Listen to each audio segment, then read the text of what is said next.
ಮತ್ತೊಮ್ಮೆ ತಮ್ಮ ಶಾಸಕರ ಸಭೆಯನ್ನ ನಡೆಸುತ್ತಿದ್ದಾರಂತೆ ನಟ ವಿಜಯ್. ಟಿವಿಕೆ ಪಕ್ಷದ ಶಾಸಕರ ಜೊತೆಯಲ್ಲಿ ನಡೆಯುವಂತಹ ಸಭೆ ಇದು. ಯಾಕಂದ್ರೆ ಕಳೆದ 3-4 ದಿನಗಳಿಂದ ಗೊಂದಲದ ಮೇಲೆ ಗೊಂದಲ.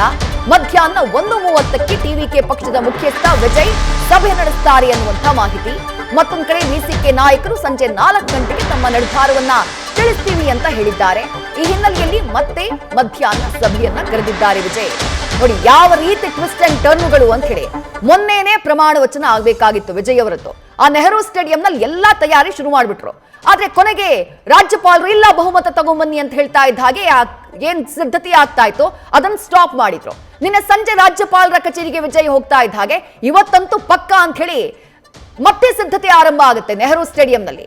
ಅದಾದ ಕೆಲವೇ ಗಂಟೆಗಳಲ್ಲಿ ಮತ್ತೆ ಉಲ್ಟಾ ವಿಸಿಕೆಯ ನಿರ್ಧಾರ ಬದಲಾಯ್ತಲ್ವಾ, ಹಂಗಾಗಿ ಮತ್ತೆ ಸ್ಟಾಪ್ ಆಯ್ತು. ಈಗ ಇವತ್ತು ಸಂಜೆ ತಿರುಮಾವಳನ್ನವರ ತೀರ್ಮಾನ ಏನು ಅನ್ನೋದ್ರ ಮೇಲೆ ಎಲ್ಲವೂ ಕೂಡ ನಿರ್ಧಾರ ಆಗುತ್ತೆ. ಟಿವಿಕೆ ಪಕ್ಷ ತನ್ನ ಶಾಸಕರ ಸಭೆ ಕರೆದಿದೆ.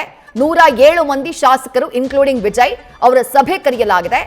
ಆ ಸಭೆಯ ನಂತರದಲ್ಲಿ ವಿಸಿಕೆಯ ನಿರ್ಧಾರವನ್ನ ನೋಡಿಕೊಂಡು ಮುಂದಿನ ಹೆಜ್ಜೆಯನ್ನ ಇಡುವುದಕ್ಕೆ ನಟ ವಿಜಯ್ ಮುಂದಾಗಿದ್ದಾರೆ. ನ್ಯೂಸ್ ಫಸ್ಟ್ ನಿರ್ಭೀತಿಯಿಂದ ನಿಮ್ಮ ಪರವಾಗಿ.